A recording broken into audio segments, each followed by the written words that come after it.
म्हणजे पालकमंत्री पदाच्या संदर्भामध्ये माननीय मुख्यमंत्री महोदय, दोन्ही उपमुख्यमंत्री महोदय योग्य त्या वेळी निर्णय घेतले. रायगड जिल्ह्यावर आणि नाशिक जिल्ह्यावर कुठल्याही बाबतीतला अन्याय होणार नाही किंवा निधीच्या बाबतीमध्ये कुठली कमतरता पडणार नाही याची दक्षता तिन्ही मुख्यमंत्री महोदय, दोन्ही उपमुख्यमंत्री महोदय घेत आहेत. कालची तटकरे साहेबांची आणि माननीय एकनाथजी शिंदे साहेबांची भेट झाली. ती सदिच्छा भेट होती. पंतप्रधान नरेंद्र मोदी साहेब आणि अमित शाह साहेबांनी NDAच्या सर्व घटक पक्षांची त्या ठिकाणी बैठक आयोजित करण्यात आलेली होती.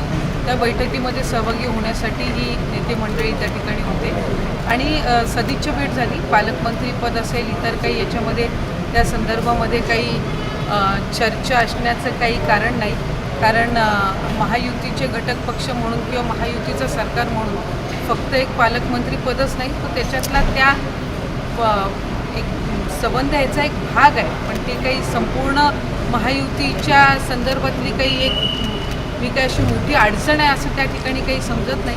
वेगवेगळ्या बाबतीमध्ये त्यांच्यामध्ये चर्चा ही नेहमी होत असते. वारंवार दिल्लीला ज्या वेळेला त्यांचा दौरा असतो त्याही वेळेला महायुतीच्या सगळ्यांमध्ये एकमेकांमध्ये संवाद त्या ठिकाणी असणं, जी काही 2-4 प्रॉब्लेम्स असतील याच्या व्यतिरिक्त एक व्यापक दृष्टिकोनातून त्यांच्यामध्ये चर्चा असणं हे त्या ठिकाणी अत्यंत गरजेचं आहे. स्थानिक स्वराज्य संस्था असतील, महायुती आणखीन त्या ठिकाणी पुढच्या कालावधीमध्ये मजबूत होण्याच्या दृष्टिकोनातून असतील हे आणि इतर वेळेला सुद्धा ही सर्व नेते मंडळी आहेत त्यांच्यामध्ये एक चांगला संवाद अराजकीय राहणं मला वाटतं एक महायुतीच्या दृष्टिकोनातून किंवा एकंदरीत राजकीय दृष्टिकोनातून सुद्धा एक सकारात्मक बाब आहे. शिंदे सेनेकडून खरं असं सांगण्यात येत आहे की 15 ऑगस्टला शिंदेचाच पालकमंत्री होईल आणि झेंडावंदन आणि दोन्ही उपमुख्यमंत्री त्या संदर्भातला निर्णय घेतील ना. त्याच्यामध्ये मी असेल काय किंवा आणखीन कोण असेल काय त्याबाबत काही टिप्पणी करण्याची गरज नाही आहे. आणि माझ्या आमच्या रायगड जिल्ह्यावर जिल्हा नियोजनचा निधी असो, इतर काही शासकीय कामकाज असो, हे काही तिन्ही नेते मंडळी म्हणजे मुख्यमंत्री फडणवीस साहेब असो, एकनाथजी शिंदे साहेब असो किंवा दादा असो हे त्याच्यामध्ये लक्ष घालून आहे. त्याच्यामुळे त्यांना ज्या वेळेला योग्य वाटेल, त्यांना ज्या वेळेला योग्य ज्याच्यावर जबाबदारी द्यायची अशी वाटेल त्यावेळेला ते देतील. दोघांमध्ये वाद होण्यापेक्षा भाजपला त्या ठिकाणी पालकमंत्री द्या असे मी म्हणते, मी वारंवार त्या संदर्भामध्ये म्हणते की मी महायुतीच्या सरकारमध्ये मंत्री म्हणून देवेंद्र फडणवीस साहेबांच्या नेतृत्वाखाली, एकनाथजी शिंदे साहेबांच्या नेतृत्वाखाली, अजितदादांच्या मार्गदर्शनाखाली काम करत आहे. पालकमंत्रीपद हा त्याच्यातला फक्त एक छोटासा भाग आहे. हे काही सर्वस्व त्या ठिकाणी नाही.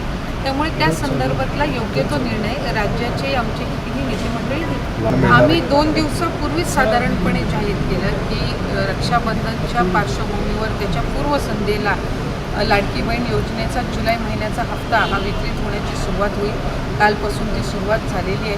त्याच्यामुळे पुढच्या 2-3 दिवसाच्या कालावधीमध्ये पात्र लाभार्थ्यांच्या खात्यामध्ये हे लाभ आपल्याला गेलेले पाहिजे. अकाउंट आहेत आणि काही एका घरातल्या 4-4 महिलांनी अकाउंट काढलेले आहेत, मग त्यांना लाभ मिळतो. एक डेटा आहे जो माहिती व तंत्रज्ञान विभागाने आमच्याकडे दिलेला आहे.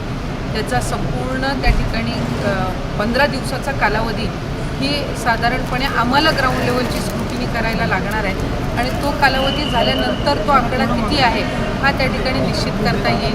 पण साधारणपणे जर पुरुषांनी किंवा चुकीच्या व्यक्तींनी त्या योजनेचा लाभ घेतला असेल तर त्यांच्यावर कडक कारवाई आणि ती वसूल करण्याच्या दृष्टिकोनातून सुद्धा शासन हे त्या